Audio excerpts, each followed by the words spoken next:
Ils se sont moqués de lui. Ils lui ont menti. L'un, dit-il, m'a piégé dans le pire film de ma carrière. Un autre, « Tu as baisé ma femme », aurait hurlé Stallone au téléphone, mettant ainsi fin à une amitié avec Eddie Murphy qui ne s'en est jamais remise. Pendant des décennies, ces rancunes ont circulé à voix basse sur les plateaux hollywoodiens. Rôles sabotés, scripts volés, insultes privées devenues humiliations publiques. Mais aujourd'hui, Stallone en a fini avec la diplomatie. À 79 ans, il révèle enfin les 5 noms qui ont hanté sa carrière, des hommes qu'il qualifie de rivaux, de traîtres, de poignards dans le dos. Ce n'est pas une question d'ego, c'est personnel. Bruce Willis, avide et paresseux. Willis dehors, Harrison Ford arrive. Excellente nouvelle. J'attendais ça depuis des années. Avide et paresseux. Une recette certaine pour l'échec.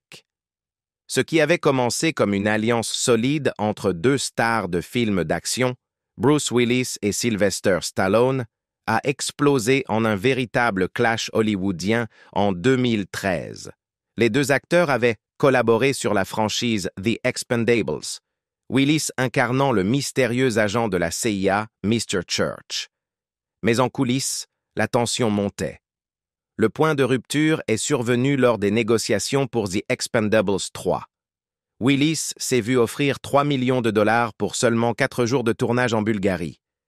Il en a exigé 4 millions. Stallone a refusé et a exprimé sa colère publiquement. Sur Twitter, non seulement il a annoncé le remplacement de Willis par Harrison Ford, mais il l'a aussi qualifié d'avide et paresseux, saluant ce changement comme une amélioration attendue depuis longtemps. Dans une industrie où les conflits sont habituellement masqués par le sourire des relations publiques, l'attaque frontale de Stallone était d'une brutalité rare. La demande de 1 million par jour a été jugée excessive, surtout dans une franchise fondée sur la nostalgie et l'esprit d'équipe. Des sources internes affirmaient que l'attitude de Willis allait à l'encontre de l'ambiance familiale que Stallone voulait instaurer. Pour Stallone, The Expendables était une lettre d'amour au cinéma d'action. Pour Willis, ce n'était qu'un chèque. Ce fossé a rendu le différend financier d'autant plus personnel. Cette attaque publique a choqué fans et professionnels du milieu. Stallone semblait savourer l'instant. En privé, il vantait déjà Harrison Ford comme étant un meilleur acteur, une personne plus agréable et une direction plus intéressante pour le film. Le message était clair. Willis n'était pas seulement écarté, il était indésirable. Leur histoire commune remontait pourtant bien avant The Expendables. Dans les années 1990, Stallone, Willis et Schwarzenegger avaient investi ensemble dans la chaîne de restaurants Planet Hollywood. Même si ce n'était pas une collaboration artistique, cela les liait dans l'image publique. Mais cela n'a pas empêché Stallone de brûler publiquement les ponts lorsqu'il s'est senti trahi. Les tensions n'étaient pas qu'une affaire d'argent. Willis s'était depuis longtemps lassé du genre action. « Les explosions sont l'un des aspects les plus ennuyeux de mon métier », disait-il en 2013. « Quand tu en as vu quelques-unes, ça ne te fait plus rien. » Cette distance créative l'éloignait encore plus de Stallone, qui, lui, cherchait à raviver la grandeur spectaculaire des films d'action des années 80. Après cela, silence radio du côté de Willis. Il n'a jamais répondu publiquement à l'attaque de Stallone. Mais l'amertume est restée, jusqu'en 2022, quand la famille de Willis a révélé qu'il souffrait d'aphasie, une maladie neurologique affectant le langage et la communication. Le conflit a alors pris une tournure tragique. Stallone a réagi avec émotion, déclarant au Hollywood Reporter « Bruce traverse une période vraiment difficile. Il est devenu injoignable. Ça me tue. C'est tellement triste. » Il a ensuite posté d'anciennes photos d'eux deux sur les réseaux sociaux, écrivant « On a parcouru un long chemin ensemble. Je prie pour toi et ta merveilleuse famille. » Malgré ce geste public de soutien, des sources affirment que Stallone et Willis ne se sont jamais reparlé directement depuis le diagnostic. Leur réconciliation fut plus symbolique que réelle. Aujourd'hui, Stallone reste actif avec des projets comme Tulsa King, tandis que Willis s'est entièrement retiré du métier d'acteur. Quelques films tournés avant sa maladie restent encore à sortir. Leur rupture, désormais silencieuse, demeure l'une des plus visibles et chargées d'émotions entre icônes du cinéma d'action, nourries par l'orgueil, l'argent et deux visions diamétralement opposées de ce que signifie laisser un héritage. Eddie Murphy, une amitié détruite par une seule accusation. « Tu as baisé ma femme !» aurait hurlé Sylvester Stallone à Eddie Murphy au téléphone. « Du calme, mon frère. J'ai pas baisé ta femme !» aurait rétorqué Murphy. Mais le mal était fait. Je ne lui ai plus jamais reparlé depuis ce jour-là, confiait Eddie Murphy à Rolling Stone en 1989. La querelle entre Sylvester Stallone et Eddie Murphy reste l'une des plus dramatiques et émotionnellement intenses de toute Hollywood dans les années 1980. Ce qui avait commencé comme un respect mutuel entre deux superstars s'est transformé en une guerre froide de jalousie, de soupçons et d'une trahison très personnelle. Les origines de leur animosité remontent au début des années 80, lorsque Stallone avait été initialement pressenti pour incarner Axel Foley dans Beverly Hills Cop. Inconfortable avec le ton comique du scénario, il l'avait entièrement réécrit à sa manière, y ajoutant une fin explosive impliquant une Lamborghini et un train de marchandises. Paramount, peu impressionné, l'avait écarté du projet. Eddie Murphy avait alors été choisi. Son génie d'improvisation transforma le film en un phénomène culturel, rapportant plus de 300 millions de dollars dans le monde. Loin d'en vouloir à Murphy pour son succès, Stallone l'avait même respecté, du moins au départ. Mais quelques années plus tard, tout allait basculer. En 1987, Beverly Hills Cop 2 était en préparation. Le rôle de la méchante fut attribué à Brigitte Nielsen, alors épouse de Stallone. Selon Nick de Semlien dans Wild and Crazy Guys, Murphy n'avait engagé Nielsen qu'en clin d'œil amical à Stallone. Mais ce geste de bonne foi se retourna spectaculairement contre lui. En plein tournage, des rumeurs enflèrent dans Hollywood. Murphy et Nielsen auraient une liaison.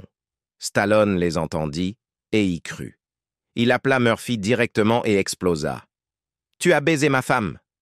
L'accusation, dénuée de preuves mais remplie de rage, mit fin à leur relation sur le champ. Murphy confiera plus tard à Rolling Stone « On en a parlé, mais je crois qu'au fond de lui, il ne saura jamais vraiment la vérité. » Ce doute, fondé ou non, suffit à détruire leur amitié à jamais. Le conflit ne s'est pas limité aux mots.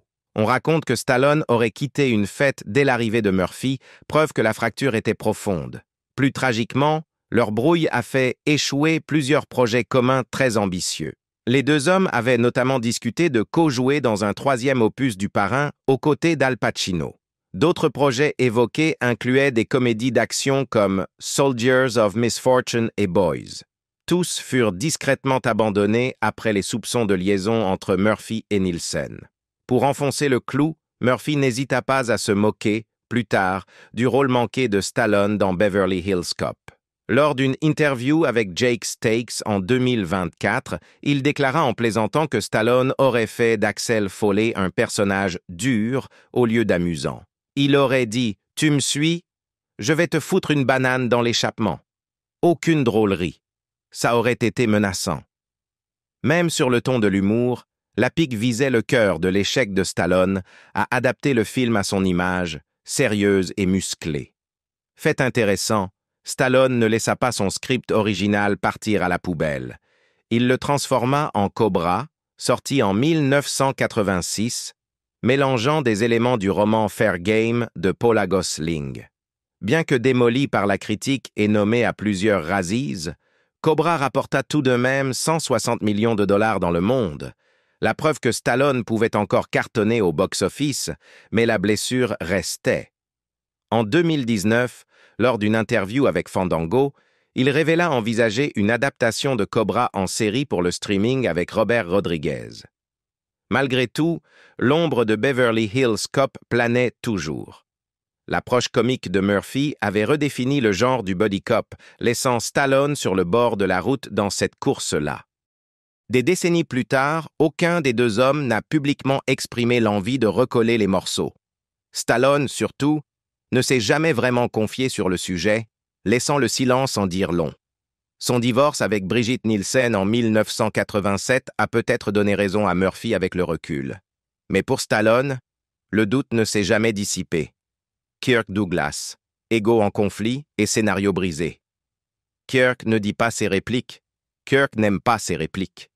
Se souvient le réalisateur Ted Kotcheff à propos des exigences étranges de Kirk Douglas sur le tournage de First Blood, juste avant qu'il ne quitte le film, remplacé en urgence par Richard Crenna. La querelle entre Sylvester Stallone et Kirk Douglas est l'une des rivalités en coulisses les plus explosives, mais les moins connues, de Hollywood.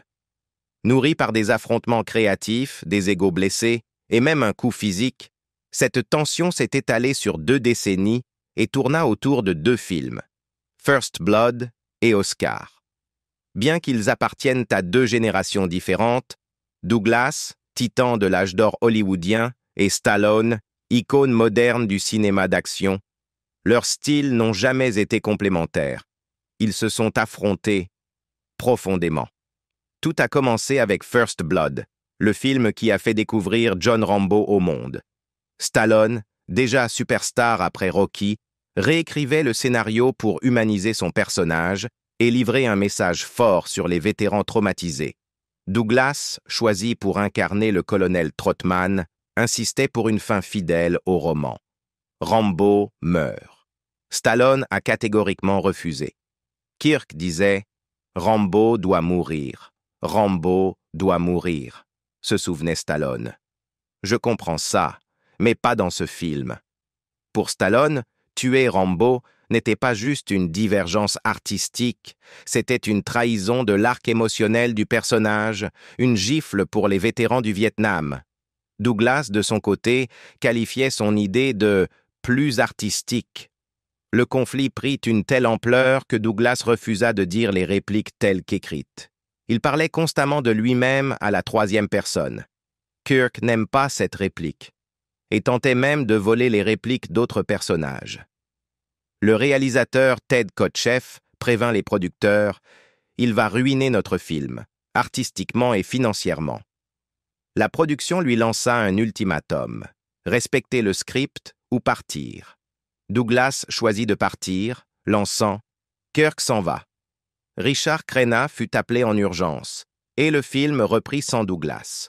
Des années plus tard, Stallone rapportera que Douglas plaisantait. « Ma version était la meilleure, Sly. Elle était artistique. Mais bon, tu aurais été ruiné. » Mais ce n'était pas la fin de leur désaccord. En 1991, Stallone engagea Douglas pour incarner son père dans la comédie Oscar. Ce qui aurait dû être une collaboration réconciliatrice vira au physique. Dans une scène, Douglas devait donner une simple gifle. Stallone, bravache, le provoqua. « Vas-y franchement, montre-moi ce que tu as dans le ventre. » Douglas n'hésita pas. Il envoya des vrais coups, revers et directs.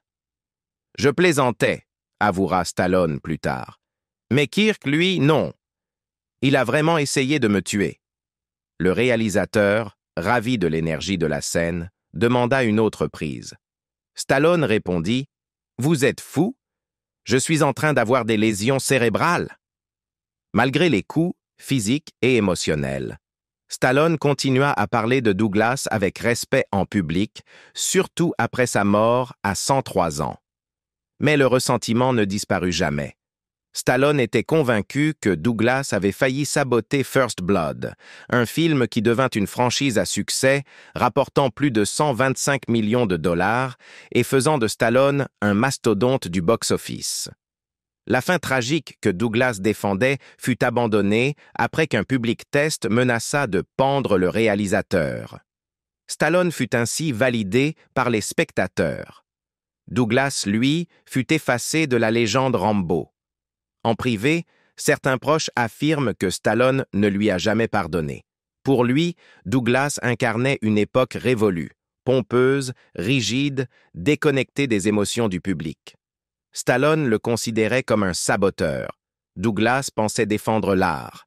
Stallone essayait de sauver sa carrière, mise à mal après des échecs comme Nighthawks. Les enjeux n'étaient pas les mêmes.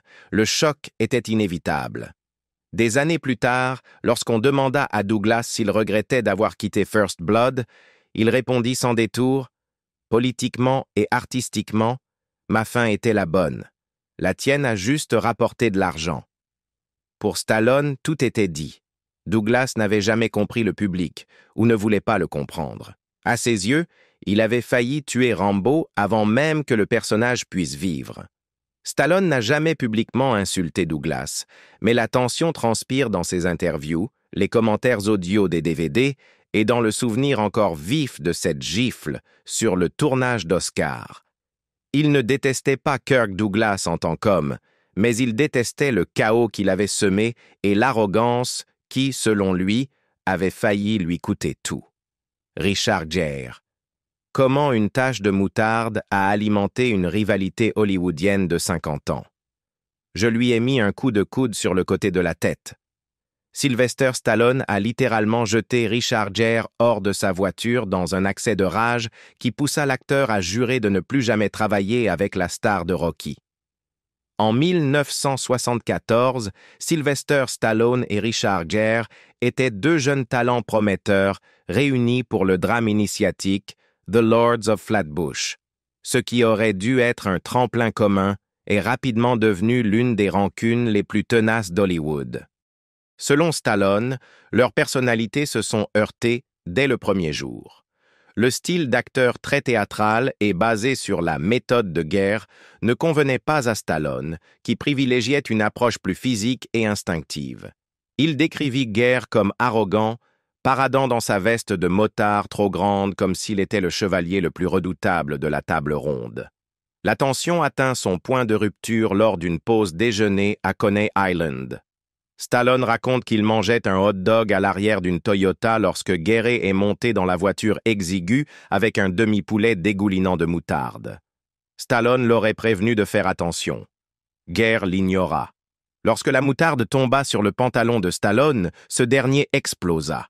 « Je lui ai mis un coup de coude sur le côté de la tête et je l'ai carrément poussé hors de la voiture », déclara Stallone à Ain't It Cool News. Les réalisateurs du film, Steven Verona et Martin Davidson, durent intervenir. Ils prirent finalement le parti de Stallone et Gere fut licencié. Le rôle de Chico Tyrell revint alors à Perry King. Les conséquences furent immédiates. Gere aurait juré de ne plus jamais travailler avec Stallone. Pour ce dernier, l'incident renforça son image d'acteur intransigeant qui ne tolère aucun manque de respect. Pour Gere, ce fut un renvoi humiliant.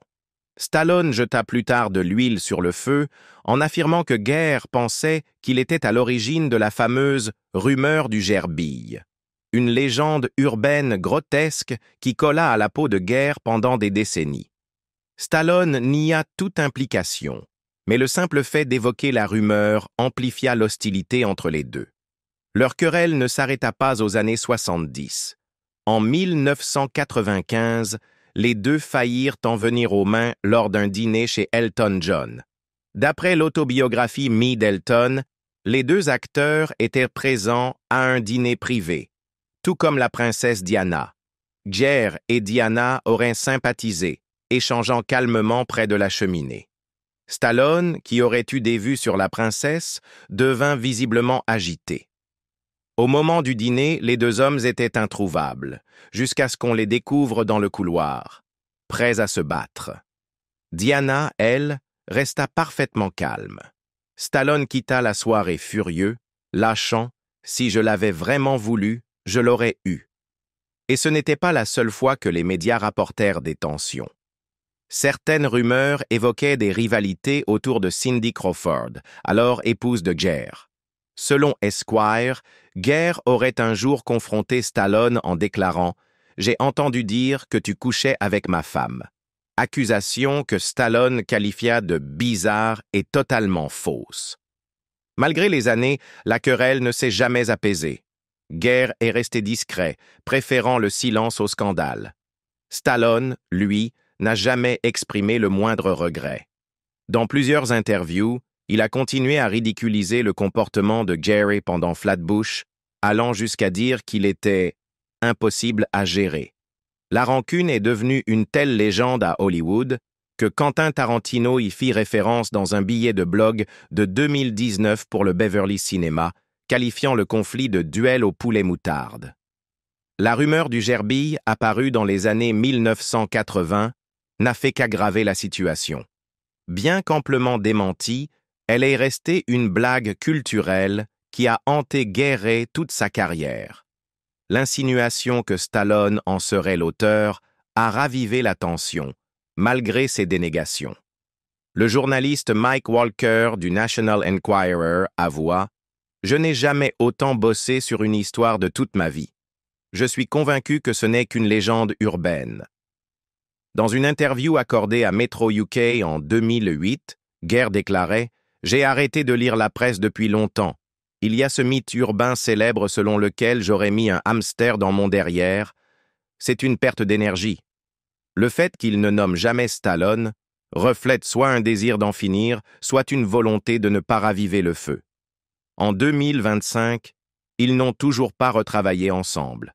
Pas de réconciliation, pas d'excuses, aucune résolution. Et il est fort probable qu'il n'y en aura jamais. Dans une industrie où les rancunes s'estompent généralement avec le temps, celle entre Stallone et Guerre est une exception rare. Une querelle qui a survécu à toute une époque. Arnold Schwarzenegger, la guerre des titans de l'action. On se détestait, on se lançait des piques, on faisait des trucs méchants, on disait des choses horribles l'un sur l'autre. Que des conneries. Arnold Schwarzenegger, Radio Andy sur Sirius XM, 2025. Pendant près de 20 ans, la rivalité entre Sylvester Stallone et Arnold Schwarzenegger n'était pas seulement professionnelle, elle était profondément personnelle. Leur querelle a façonné l'âge d'or du cinéma d'action, mais derrière les explosions et les muscles se cachait une guerre froide nourrie par deux des égos les plus massifs d'Hollywood. Tout a commencé en 1977, lors de la 34e cérémonie des Golden Globes. Rocky était nommé dans 6 catégories et Stallone espérait une razzia. Mais les défaites s'accumulèrent. Et Arnold, alors un nouveau venu, remporta le prix de la révélation de l'année pour Stay Hungry. Selon Stallone, Schwarzenegger aurait ri à chacune de ses défaites. Lorsque Rocky remporta finalement le prix du meilleur film, Stallone, furieux, lui lança un bol de fleurs. Ce geste donna le ton pour les décennies suivantes. Dans les années 1980, la rivalité s'intensifia à coups de box-office. En 1985, Arnold déclara au News of the World que Stallone utilisait des doublures pour ses cascades, ajoutant qu'une vraie star serait insultée qu'on mette son nom dans la même phrase. Cette même année, Stallone sortait Rocky IV avec le personnage d'Ivan Drago, géant froid à l'accent prononcé, largement interprété comme une parodie d'Arnold. En 1988, le conflit prit un tournant empoisonné. Un article du News of the World, intitulé « Le secret nazi d'une star hollywoodienne », accusait Arnold de sympathie nazie et évoquait le passé de son père Gustav, qui avait effectivement servi dans l'armée nazie. La source? Apparemment Stallone.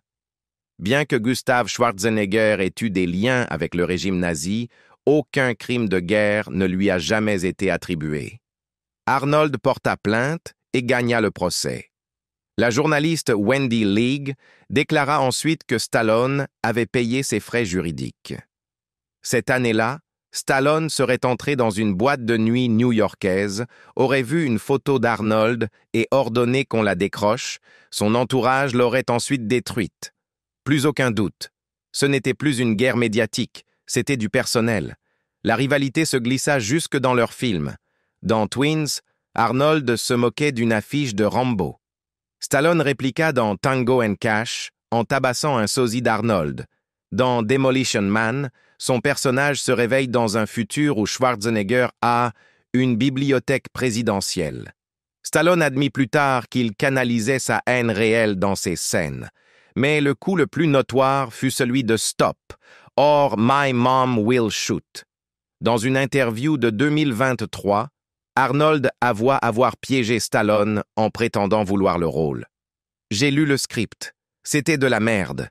Je lui ai dit que c'était génial. Et bien sûr, il a foncé. Le film est allé droit aux toilettes. Le ressentiment de Stallone atteignit des sommets absurdes.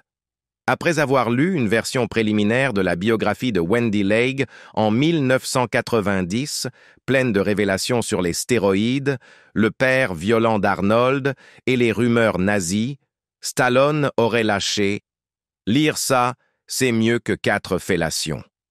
Et pourtant, la guerre finit par s'éteindre. À la fin des années 90, les deux hommes voyaient leur puissance au box-office décliner. Puis arriva Planet Hollywood. En 1991, l'avocat d'Arnold, également celui de Stallone, suggéra de faire entrer ce dernier dans le capital du restaurant. Arnold hésita, puis accepta. « J'étais sorti de ma folie », déclara-t-il en 2025, « et je voulais avancer. » L'affaire scella une trêve. Ils partagèrent ensuite l'affiche de The Expendables et Escape Plan et commencèrent à se soutenir publiquement. Mais la mémoire de leur affrontement reste vive. Dans TMZ Presents, Arnold and Sly, Stallone confia « Dès que je l'ai vu, c'était comme bam, 2 alphas qui se cognent. » Schwarzenegger ajouta « Il m'a aidé dans ma carrière. Il me donnait quelqu'un à dépasser. » Ce qui avait commencé par du mépris s'est transformé en respect contraint. Mais pour Stallone, cette rivalité était viscérale, car Arnold ne se contentait pas de le défier à l'écran. Il menaçait de lui voler sa couronne, et Stallone s'est battu comme un damné pour ne pas la lâcher. Nous connaissons 5 noms, mais Stallone a survécu à plus de 50 ans sous les projecteurs, entre studios rivaux, amitiés brisées, divorces houleux et sabotage en coulisses. Et s'il commence aujourd'hui à dévoiler ses noms, vous pouvez parier qu'il y en a d'autres qu'il garde encore pour lui. Y a-t-il d'autres histoires encore enfouies? D'autres querelles enterrées sous des décennies de silence? Lâchez un like si vous voulez une partie 2 et dites-nous en commentaire qui, selon vous, manque à la liste. N'oubliez pas de vous abonner, car à Hollywood, le vrai drame ne s'arrête jamais.